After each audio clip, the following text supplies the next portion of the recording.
the hike to the top of Yosemite's Half Dome. And why persistence pays off.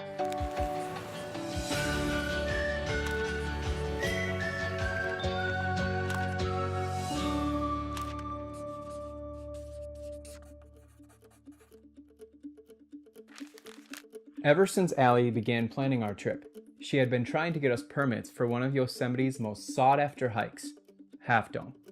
The National Park Service only allows a maximum of 300 hikers to go to the top of Half Dome each day, which is why you must have a permit to go.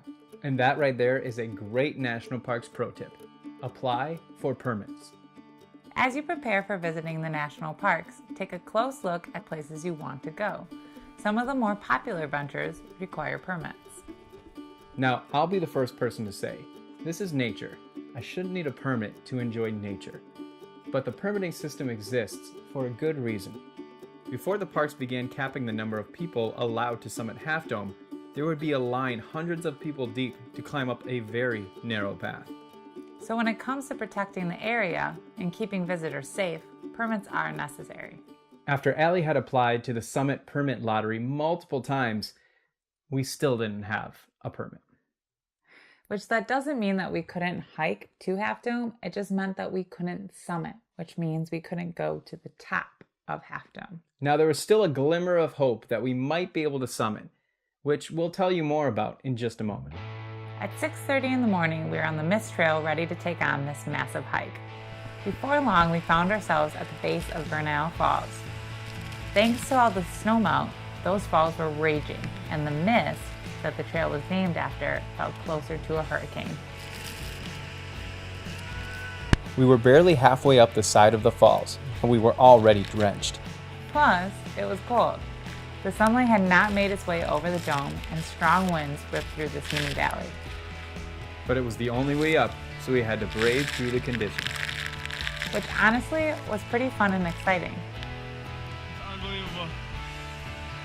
When we got to the top of Vernal Falls, we took a little break to wring out our drenched clothes from all the mist before we made our way to Nevada Falls. Luckily, the mist from these falls was blowing away from the trail, so we didn't have to get re-drenched. However, the trail adjacent to the falls was heavily flooded, making those switchbacks a little more difficult.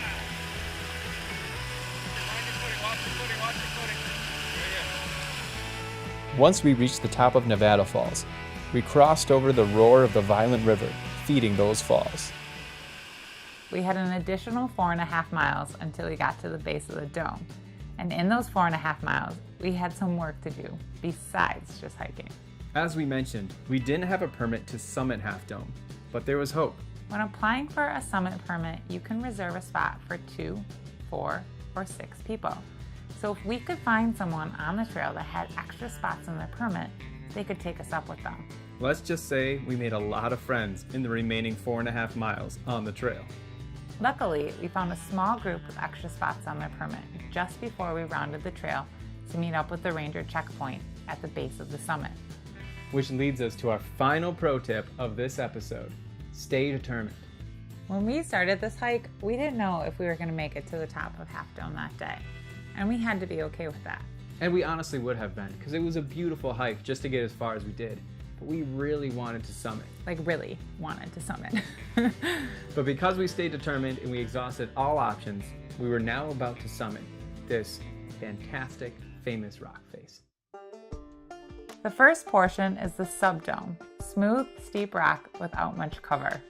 At this point in our day, it was 11 a.m. and the sun was starting to feel pretty strong. After the climb up the subdome, we reached the base of Half Dome and saw the climb we were about to take. It was a daunting view. A narrow cabling system that seemed to climb at a 90-degree angle. At the base of the cables, hikers had left behind a pile of work gloves, which we were very pleased to see, because the cables would have been very tough in our hands without them. This climb was a challenge. The cables acted as guide rails, and wooden planks helped with solid footing.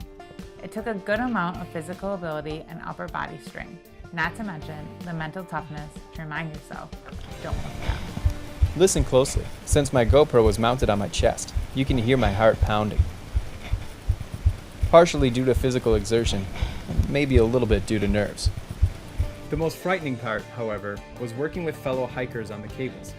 People were heading down as we were heading up, so there was a lot of maneuvering on this single file path that required going outside of the cables. And one slip from someone else caused a ripple effect on the cables as they would grab on to steady themselves and rock the cables for everyone else. About 7 planks in, I even had a minor freak out myself. You're okay. Again, it's your legs. Your legs are still doing the work. The key was to take it slow and steady, and to keep open communication and encouragement with our fellow hikers. You got it. Way to go. Take your time. Thanks, man. We kept our footing and pressed on, and eventually we summited Half Dome. Unbelievable views in every direction. We got plenty of pictures and even some time to play in the snow patch, which was still melting away at the top. Time flew at an elevation of 8,839 feet, so around 2 p.m., we began our 8.5 mile hike back down. The way down was equally as challenging as the way up. Again, there was a lot of maneuvering around people, but this time we got to sit and enjoy the view while we waited for people to pass. The entire hike down was easier on the muscles, but definitely more brutal on the knees.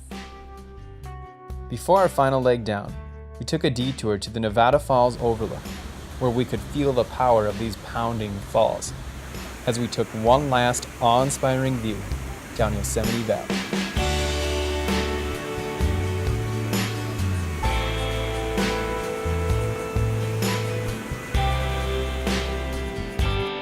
We hope you enjoyed the climb up Half Dome with us today. Be sure to subscribe so you don't miss our next episode when we catch some California wildlife and see what the rest of the state has to offer. But until then, make sure that you get out there and explore. By taking the scenic route.